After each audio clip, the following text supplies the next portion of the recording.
Hey, what's going on, everybody? Welcome to Office Hours. My name is Paul Turner from the discipleproject.net, and I'm excited to be with you guys today. Another beautiful day here in Birmingham, Alabama, which is where I'm located.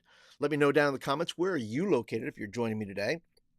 Let me know where you're at. I would love to hear about what's going on in your world. I don't know where you're from, but like I said, you know where I'm from now, and so I'd like to know where you're from. Yeah, that's right. Where are you tuning in from? Let me know. Also, I am on still coffee mode here in my home. Still got to have some coffee. But yeah, welcome. If you're brand new here to the channel, by the way, thank you for visiting. Thanks for being a part today. And I do this every Wednesday, 11 a.m. We do office hours for youth pastors and those who work with teenagers. And I try to answer three questions that I think are on youth pastors' minds. But I mean, they're actual questions. They're questions that people are asking. I'm not just making up questions. These are questions that youth pastors either send me, or I see quite a bit of it online, or any of those things. So I try to go ahead and make sure that I'm answering questions that I think the general youth ministry public is asking about. And so if you have questions, you can go ahead and leave them in the chat. And if you're watching live with me, you can leave them in the chat. If you are watching this later on, well, thank you. Thank you for watching and welcome in. And if you have questions for the next office hours, leave your comments down below. And yeah, so we're going to get started here in just a second. You may not know this, but I also have morning prayer on Wednesday mornings, Wednesdays, 8 a.m. Central Standard Time. You're welcome to join us for that. And if you're not a subscriber, by the way, go ahead and click that subscribe button down there. Do all the things, okay? All the things you know you're supposed to do on the YouTubes here. If you're not subscribed, subscribe. If you've not hit the like button, please go ahead and do that. And then don't forget, this is an important one. This click the bell notification thing if you want to know when I'm going live. Well, that's going to be, that bell thing is going to help you do that. It's going to let you know when I've gone live, so you won't miss an episode, and you won't miss your question getting answered. You won't miss things that I'm talking about that are going to be relative to you. So be sure to do all the things while you're here, please. Thank you so much. Please and thank you. Let's see. We're going to jump in here in just a second. Once again, trying to allow people to kind of get in here. I can tell you what I'm doing tonight, just if you're interested. Trying something, well, not trying something new, about to get on the edge of doing something new with our students. I only have about 7 or 8 students that are in our youth group on a regular basis. And so we're going to have worship together upstairs with our adults tonight, and may make an eventual switch to where we're actually up there and helping serve the adults. We have kids who can sing and do some other things. So we're going to maybe participate with that. So I'm kind of excited about that idea. If you have plans in your youth group, well, we're playing wiffle ball too. So we're going to do that. Wiffle ball's on the agenda. Yeah, so that's gonna be a lot of fun. I bought some indestructible off of Amazon. I bought some They say they're indestructible wiffle balls, but my kids destroyed one last week, hitting it, and so we're gonna see whether or not it's indestructible or not tonight. But I got a whole pack, like 6. So you know what we did do? We wound up using we ran out of we didn't have another ball, so wound up using a very small bottle of Powerade, empty bottle of Powerade bottle, and that was really good. You could use that. That's a fun element because when they hit it, you don't know what that's going to do. With a ball, you kind of and I have with a little Powerade bottle. You know what that's going to do. It's going to bounce. It's going to do some weird things. So listen, if you don't have a wiffle ball, get a little empty bottle of Powerade, and that will assist you. All right, so let's go ahead and jump into today's questions. And today, the first question is, how can I do a good job of researching a new church that I'm going to attend? This is from a youth pastor who's thinking about going to another church or interviewing at another church, and they're asking whether or not what are some good principles or things that are appropriate as far as interviewing at that church, and how much should you, as the person that's applying, go in depth into the background of things. And so the answer to that is this. I think if you're applying to a church, especially if it is across the country, across the world, if it is far away from you, because once you move there, you're there. Nobody wants to turn around and go all the way back. Nobody wants to make that drive back if that's what happens. So I would suggest, if you're interviewing at a church, to do everything within your power to understand that church. The interview is going to be the interview. You're probably going to be, hopefully you get an opportunity to speak to some students. I remember one church that I interviewed for, they had students, a student council actually interview me, which was great. And you're going to have talks with the pastor, and you're going to get their best foot forward as you are going to give them your best foot forward. My guess is they've checked out your social media. You should check out their social media. I think a youth pastor should do as much work on your end to find out as much about the church you're going to, as much as the church, is doing the research on you. You should do as much research on them. It shouldn't be a one-sided deal, because you're going to commit however long, hopefully beyond the 2-year mark, traditional for many youth workers. If you want to stay there long term, well, I think you're going to have to do your homework. So I would suggest Googling the church, obviously. And just like any other, businesses have places like, what is it like to work at so-and-so, right? You can find employee testimonies. So I would check Google and see if there's any comments about the church that would raise any red flags for you. That could be anything from they treated me poorly to, and once again, those are one-sided stories, but you're just getting, if there's like a gajillion of them, well, that's one thing. If it's a few mixed in with a bunch of positives, well, then you kind of know that those are isolated incidences. So so I would first Google the church.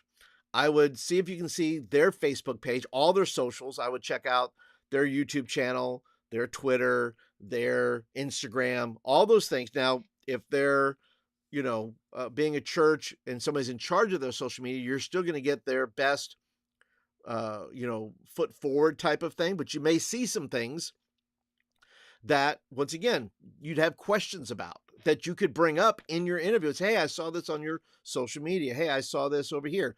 Be careful of the dates on the social media posts that you're looking at. Something that happened a year ago may not be true now. So, keep it relative to that. I think it's fair game too that you ask, and I would ask permission first to say, look, why did your last youth pastor leave? Is a fair question. And would it be okay if I talk to them? Because I think, and I had that happen with me. I interviewed and I said, hey, I'd love to talk to your previous youth pastor. Now, if your previous youth pastor leaves on good terms, that's usually not a problem, because usually they either, went to another church, they grew out of this church, whatever it is. And so you're going to get, that type of response of somebody leaving who left on good terms. But there's also, you're not going to get, if somebody leaves on bad terms, you're not going to get the same story, right? So I think it's fair, though, to do as much research for your family. This is not just, once again, if you're moving, it doesn't matter really if you're moving across the country, across the street, but you're taking this huge risk to move your family to a place. Everything's not going to be perfect. So, but it's fair to do as much research on your part. Ask all the hard questions you need to ask, whether it's about doctrine or social issues or any of those things. Ask the hard questions, but feel free to go ahead and say, can I not interview, but can I talk to your previous youth pastor? Would that be okay? And if they say no, just ask yourself why. Why would they tell you no? And if you already know who the youth pastor is, and you can find them online, they may have posted something about that. So I'm not saying you should necessarily get in touch with them if you don't feel right about that, but you can at least view social posts, things of that nature, that you can kind of see over time, was this a deteriorating situation, or did something just happen that kind of, resulted in them leaving? Once again, only you know you. So I'm encouraging you to do as much research as you can on the church. Once again, it's not going to be perfect, but do as much research as you can in the interview process, so that you're not being idealistic or romantic about it, or that you absolutely need the job. Because if you absolutely need the job, that's the bad place to be. Because if you say, I have to get this job, well, then you're going to just go in and it doesn't matter what they're going to say. You're going to say yes to them. But I think you need to set up your own parameters of saying, I need to ask these questions both in the interview time session with them, and I need to do all the background homework that I need to do that they're doing on me. I think it's only fair to do that. So if you're interviewing at a church, that is my advice to you. All right. So number 2, okay. Does a youth ministry need a code of conduct? Or if I were to write a code of conduct, what goes into that? Well, I don't know everything that goes into that. I do know some things, but I will say this, that students, teenagers, I find it odd that we already kind of have a code of conduct as a youth group, though. We have a code of conduct called Scripture, and Scripture is the basis for our code of conduct. Now, that doesn't always apply because not everybody in our ministries are Christians. So they don't know what that code of conduct is. They don't know what Scripture tells them. So that's our role to be able to communicate the standards of behavior for when you're attending this youth ministry. Now, there's simple things in there that you would put in there, right? Be kind is very simple. Be loving. But once again, there's students who don't know how to be who don't know how to be loving or kind because they have not been shown love or kindness. So it's very hard for them to do that. But let me say this: teenagers are by nature inappropriate. Okay, you're not working with adults here. You're working with teenagers, and teenagers by nature are inappropriate because things pop into their head that sound like great ideas. Okay, things that they think they can say or do that sound like great ideas, and in their world is absolutely appropriate. It's appropriate. They're going, oh, clearly I can do that. At a church, which it doesn't matter. That's the thing, right? If your behavior is bad at church, it's probably bad everywhere.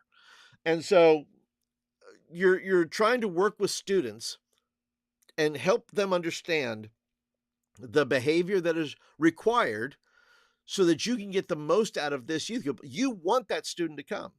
That student most likely wants to come. But this difference between their behavior and the code of conduct you have, whatever that is, has to be resolved. And I think that goes under discipline. It goes under the things, but that type of thing is always a great opportunity for a discipleship relationship or an invitation into discipleship. Say, hey, buddy, listen, now it depends too, were you talking to a church kid or somebody just off the street? And you say, hey, buddy, I love you, man. But listen, some of this stuff, you're just getting wild. And we got to talk about this because it's all based. Listen, my theme, and I've heard this before, is rules without relationship leads to rebellion. And so if you are going to create a code of conduct for a bunch of students and you don't have a kind of relationship with them, that if all you're trying to do is do behavior modification to when they come here, they just don't act certain ways that are inappropriate. And so, and you don't want them to, I don't want them to, but I think that has to be married to the relationship that you have with them. That it can't just be, it's on the board, don't act that way, right? It has to be more than that. And I think most youth workers feel that.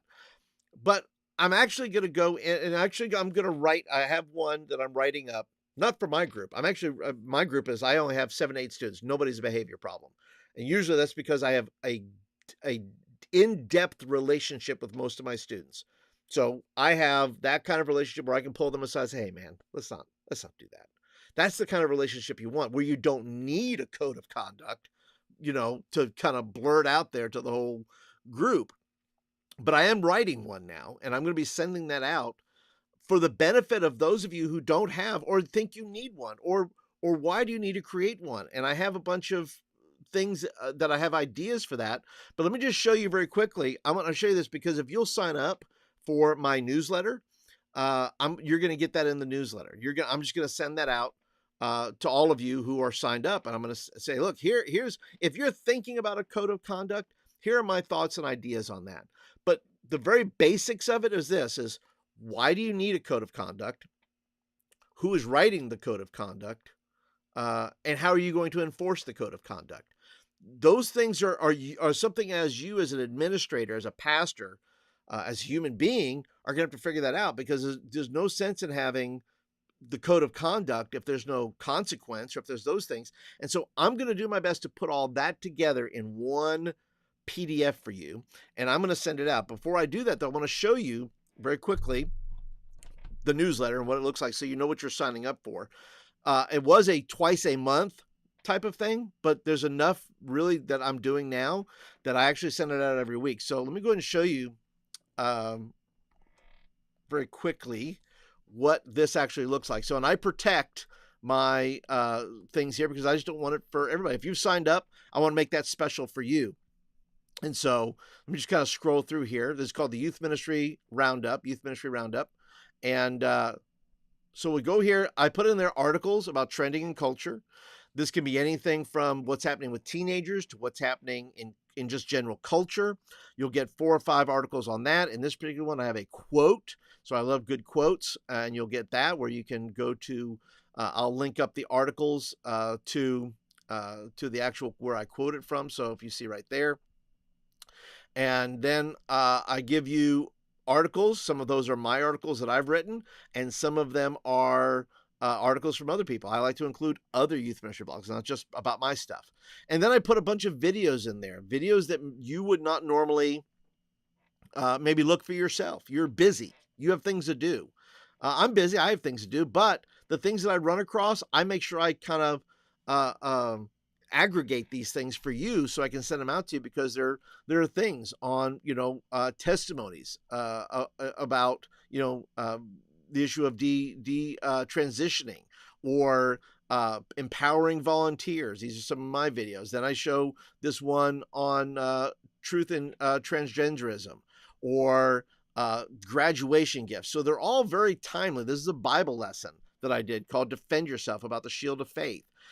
You can find those things on there and get resources like that being signed up. And then finally, talking about resources, I include some curriculum and things that I have written. Some of them are free, as you can see there.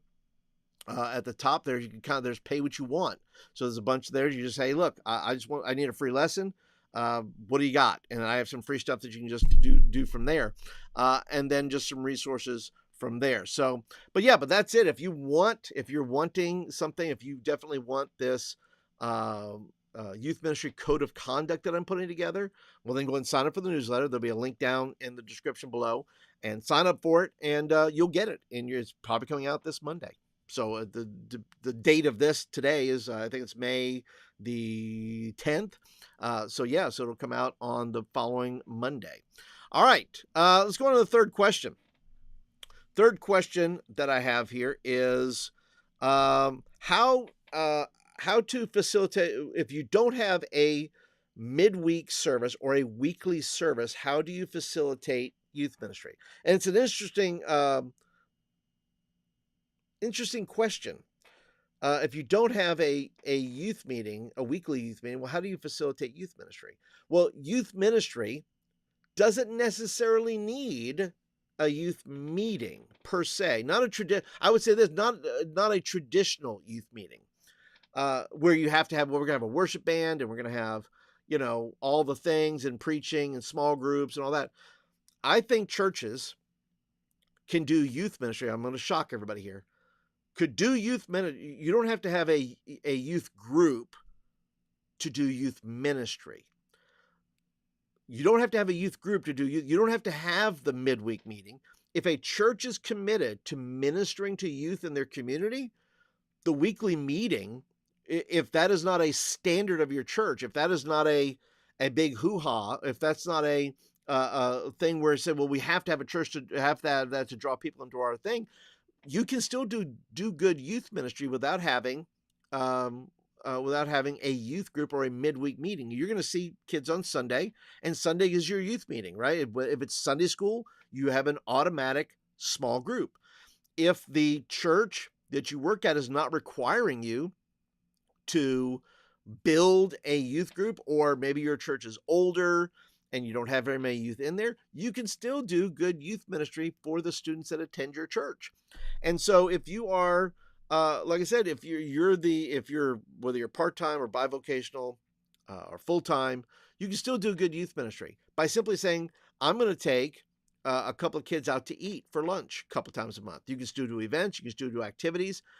If your church is not requiring you to build a large youth group or to have this kind of big momentum in youth ministry kind of a thing at your church, you have an older church, you can always use those students in service projects. How can we, me or the youth pastor, whoever, that has the 5 or 6 students, how do we flip it? Instead of saying, how do we gather more of your friends, you turn it into more of a discipleship mode that says, how do we serve the rest of the church? And that can be anything from hosting a Saturday morning pancake breakfast for the adults in the church. It could be helping with Sunday service. It could be helping with service projects that their church has going on, because you're doing more of an integrational model, an intergenerational model where you're joining. So I think the pressure to have, if there's no pressure to have a formal youth group midweek setting type of thing, then use that opportunity, not just for yourself, but for other members of your congregation to bear the responsibility of ministering to youth. It's not just the youth pastor's job. It's the church's job. You can't hire out the mission of the church, which is to make disciples of all people, not just adult people, young people. And so I would say just go ahead and if you don't have a midweek meeting, find ways to invite kids to your house for a monthly fellowship. Find ways to integrate them into the church and allowing other people to speak into their lives. Be a facilitator of those things versus a manager of a weekly youth meeting where you have to kind of have all the bells and whistles. So it's neither good nor bad. It's just a matter of, what is your church asking you to do, and how can you best meet those expectations to do that. And so I think, like I said, it's not good or bad. It's just do youth ministry, minister to young people, no matter in what format you get them, however they come through the doors, whatever time they're able to give you, and whatever time you can be able to give them. Just love students. Find ways to pray with them often. When you see them, that's youth ministry. Is say, hey, how can I pray for you this week? Or can I pray with you right now? That's youth ministry. Maybe it's more social media. Maybe it is Zoom. Maybe it's other things if you don't have a weekly meeting or don't have a youth room or whatever the reason is. There is nothing stopping you or your church from doing good youth ministry. So let's move on. One more question. What is the best way to invite students to Christ? Now, there's all kinds of ways and methodologies. A lot of these methodologies we see are not in Scripture. It's just our cultural way of doing things. And Jesus had no problem telling somebody, hey, you, follow me, right? There was no, and of course that's cultural for that to happen. Rabbis and followers and in doing that, that's what we see if we're talking about biblical models, that's what we see. But some of the other ways that we see, there's standard ways, right? There's, come to an altar. There's raise your hand. There's talk to a leader after service. There's, like I said, just follow Jesus, right? So I don't know if there is a correct way. I'm going to say that there's not a correct way of asking kids to come to Christ. I will say that the way you invite students to Christ, requires that follow-up on the other end needs to be strong. That's part of the discipleship. If you're asking somebody, to pray a prayer, well, then you gotta have a follow-up with that to say, well, what did we just pray together? What does that mean? Right? There has to be some discussion over that, because otherwise there are kids who pray prayers all the time, but it means absolutely it goes into the void, right? That commitment just goes into the void. So if you say, come to an altar, well, I think that is good because you're having that one-on-one time with them to be able to pray with them. You're talking with it. It's not just prayer, it's also conversation. It's also, why did you come to the altar? I've done that. I love praying with kids at the altar. I love inviting kids to come to Christ that way, because it's an opportunity for a conversation, a one-on-one conversation that I'm not going to get maybe throughout the rest of the youth meeting. I'm going to go ahead and have that conversation with them as to, why did you come to the altar? And sometimes kids coming to the altar has nothing to do with them wanting to follow Jesus. It has everything to do with them being broken. It has everything to do with them not having a great day. And I just need to talk to somebody. I need to pray with somebody. I need somebody just to help me, with no commitment level, right? So when you ask students, I think it's good to ask students. That's one way to do it, is asking kids to come forward if you have the dynamics to do that, if your service lends itself to those dynamics, because I think there's some value in that. Raising hands. Nothing wrong with raising hands, right? You're saying, look, I ask kids if they, say, hey, look, you don't want to embarrass kids. I get it. But if we want to be biblical about it, Jesus wasn't ashamed at all. No matter who was no matter who, Peter, John, whoever, in front of their families, in front of groups of people, Jesus didn't care. He was like, come follow me. He was unashamed to say, come follow me. And we also, as youth pastors, should be unashamed to say, I'm asking you not to pray a prayer, although you will. I'm not asking you to be religious. I'm not asking you just to come to an altar. I'm asking you if you want to follow Jesus. And that's what discipleship is saying, I'm asking you to follow Jesus. And then the breakdown of that, the teaching, all the things of that come after. If you're going to say, hey, raise your hand, you could always say, take the next step. If you're going to say, raise your hand, take the next step, say, come to the altar. Or listen, you're the one that has your eyes open, that you need to go to those students afterwards that raise their hand and say, hey, buddy, I saw you raise your hand. Can you tell me more about why you raised your hand? I just think that's, you have to have that conversation. I know for us as youth pastors, sometimes it's hard or embarrassing, or you're an introvert or any of those things.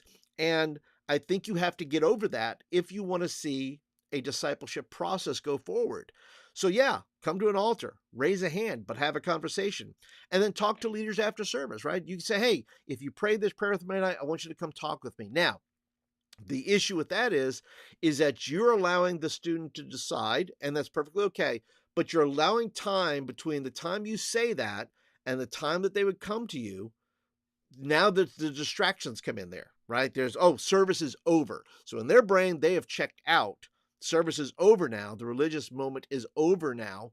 I'm hanging out with my friends. I'm doing whatever I'm doing. So I think it is important that when you say, come talk to a leader after service, say, look, we have somebody standing right here or in the next room or whatever. Maybe you say before dismissal, say, look, if you raised your hand, we are going to invite you right now. We're going to give you 10 seconds to say, look, if you want to come talk to somebody, we want to talk to you. We want to hear more about why you want to follow Jesus and how we can help you do that. If you just step right out these doors and go over here, or if you just step right over to this corner over here, we have myself or another adult that's standing there. And I think that's okay, because I think there is a natural, if a kid really wants to follow Jesus, if he gets that in his heart, then nobody's going to stop him from doing that. He's going to pray that prayer. He's going to mean that prayer, and he's going to do that. But I also think that us as youth pastors and facilitators and meeting creators and all those things have to allow that student as a straight a shot without distractions, without doing that. And yes, like I said, the kid that comes forward who regardless of anything else, if he's made a commitment and he wants that information, he's going to come do it. There are some who will have a little more trepidation, a little bit more fearful, and you're giving them permission to come pray with somebody, come talk to somebody. So yeah, I would say and then the straight follow Jesus. Listen, there's all kinds of ways you can call kids to Christ, just like I just described here. But if you just say, look, I'm asking you to follow Jesus. I'm not asking you to join the church. I'm not asking you to, know everything about the Bible. I'm asking you just to follow Jesus. And so, if you want to know more about what that means, then you can have that. If you want to have a prayer time with them, you can just reverse the process and say, look, instead of me leading you in a prayer and then telling you how to follow Jesus, I'm going to ask you to come follow Jesus, and then I'm going to pray with you. Nothing wrong with that, because you're asking them something very specific. You cannot misconstrue. You can misconstrue asking Jesus in your heart, because that means something differently to some people.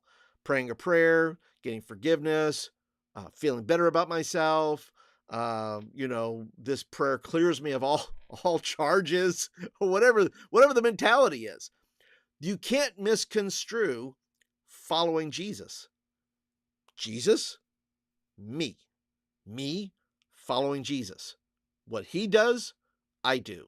And how I find that out is I read scripture, I pray, I watch the example of other believers. You can't misunderstand that, because you're saying I'm asking you to follow Jesus. So there's no bad way to call a kid to Christ.